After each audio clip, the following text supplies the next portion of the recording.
이번 시즌에 큰 기대를 한 몸에 받았던 한국의 미드필더 이강인 선수의 이야기를 시작해 볼까요? 이강인 선수는 최근 손흥민 선수와의 불화설이 퍼지면서 해외에서 활약하는 동료 선수들과 감독으로부터도 비판의 화살을 받게 되었습니다. 이 사건이 발단이 되어 외국인 선수들은 화를 참지 못하고 라커룸에 문을 발로 차고 물병을 발로 차며 분노를 표출했다고 하는데요. 정말로 긴장감이 흐르는 순간이었습니다. 이 사태가 점점 더 심각해지자 구단 측은 내부 조사 후에 징계 수위를 결정하겠다고 발표했습니다. 또한 손흥민 선수와 관련된 문제로도 한바탕 소동이 있었던 파리 생제르맹에서도 비슷한 일이 발생했습니다.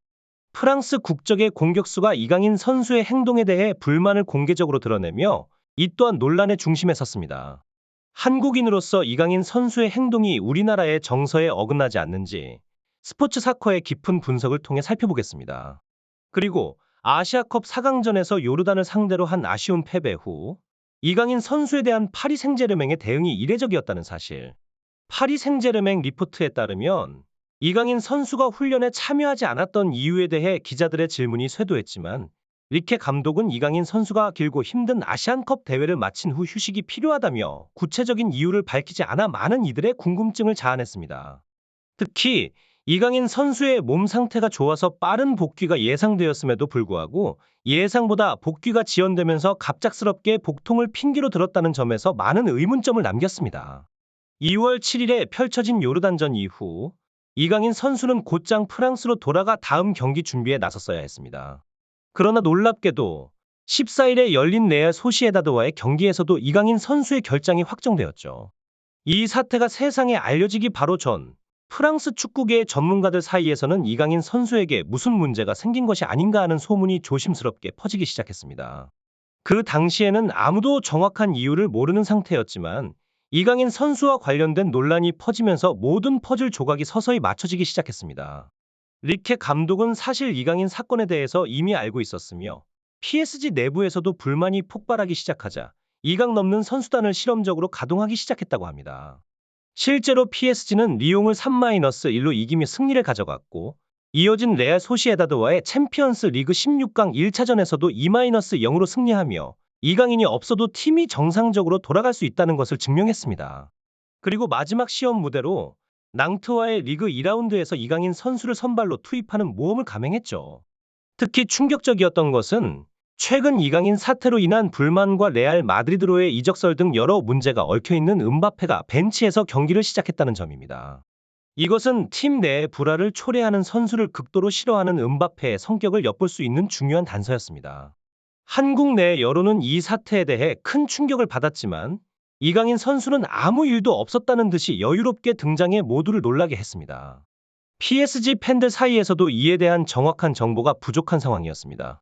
이강인 선수의 태도 문제가 단지 논란에 그치지 않고 한국 대표팀의 준결승 탈락이라는 심각한 결과로 이어졌음에도 그의 무책임한 행동은 마치 사회성이 결여된 듯한 인상을 주고 있습니다. 한국 대표팀뿐만 아니라 파리 생제르맹 내에서도 이강인 선수에 대한 부정적인 여론이 확산되는 가운데 이러한 문제 행동이 과거 발렌시아에서의 퇴출 사유였다는 비판이 제기되었습니다. 그가 진정으로 문제를 인식하지 못하는 것인지 아니면 어떤 계산된 태도인지는 경기가 시작되면서부터 서서히 드러나기 시작했습니다. 파리 생제르맹은 현재 승점 53점으로 리그에서 압도적인 1위를 달리고 있음에 반해 낭트는 13위에 머무르고 있어 객관적인 전력 차이에서 상대가 되지 않을 것으로 예상되었습니다. 그러나 예상과 달리 경기는 파리 생제르맹이 밀리는 양상으로 전개되었습니다. 433 포메이션에서 오른쪽 윙포워드로 출전한 이강인은 중앙으로 파고드는 인버티드 움직임으로 낭트의 방어선을 뚫으려 시도했으나 평소와는 달리 저돌적인 돌파나 빠른 게임 메이킹, 슈팅 능력은 찾아보기 어려웠습니다. 더욱이 경기 내내 주눅든 듯한 모습으로 팬들을 당황시켰고 전반 20분경부터는 파리 생제르맹의 약점으로 전락했습니다. 개인 기술의 실수가 반복되고 경기의 흐름을 끊는 행동으로 팀 내에서 가장 많은 볼 소시를 기록하며 역습의 기점이 되었습니다. 프랑스 축구 전문가들은 이강인의 공격적인 불안함이 낭트의 공격 기회를 제공하고 있다며 조금만 수비적인 압박을 받으면 존재감이 사라지는 모습 때문에 파리 생제르맹의 전반전은 매우 부진했다고 평가했습니다. 중앙 미드필더 우가르테의 백업이 없었다면 무승부로 경기를 마무리했을지도 모른다는 분석이 나올 정도로 이강인의 경기력은 평균 이하였습니다. 이강인 선수의 이날 경기 기록은 그의 최악의 컨디션을 여실히 드러냈습니다. 경기 동안 61분을 뛰면서 시도한 슈팅은 단 한 차례에 불과했고 73번의 터치 중 패스 정확도는 평소의 95%에서 이날은 90%로 소폭 하락했습니다. 그뿐만 아니라 핵심적인 키 패스는 단 2번에 그쳤고 9번의 크로스 시도 중 겨우 2번만이 성공했으며 무려 14번이나 볼을 상대에게 빼앗겼습니다. 이강인 선수의 수비 기록에서 유일한 밝은 점은 슈팅 블록이 한 번 기록되었다는 것이었지만 이는 그가 실수를 연발하다가 수비 진영으로 지나치게 깊숙이 내려가면서 팀의 공격 밸런스를 크게 해치는 결과를 초래했습니다. 이강인의 과도한 수비 가담은 파리 생제르맹의 공격력을 크게 저하시켰습니다. 그의 빈자리는 임시 방편으로 채워졌지만 이로 인해 공격진의 숫자가 절대적으로 부족해지면서 마르키뉴스와 페레이라의 전방 압박조차 힘싸움에서 밀려 턴오버가 반복되는 상황이 발생했습니다. 결국 마르키뉴스가 직접 공을 몰고 나와 패스를 시도하는 상황에서 이강인이 공을 뺏긴 후 수비 쪽으로 달려드는 기괴한 장면이 연출되었고 이는 의미 없는 삼각 패스로 이어지면서 낭트 선수들이 중앙 지역의 수비망을 촘촘히 구축할 시간을 벌어주었습니다. 이 시점부터 파리 생제르맹 선수들은 이강인을 과감히 패싱하고 전방에 있는 다른 선수들을 활용해 공격 전개를 시도하기 시작했습니다. 이강인에게 볼을 전달하는 것은 공격 템포를 늦추고 창의적인 패스를 기대하기 어려운 상황을 만들었으며 과한 수비 가담으로 인해 그의 존재감마저 상실했습니다. 한국 대표팀이 어려운 상황에 처한 가운데 페널티 박스 오른쪽 구석에서 이강인 선수가 기회를 맞이했습니다.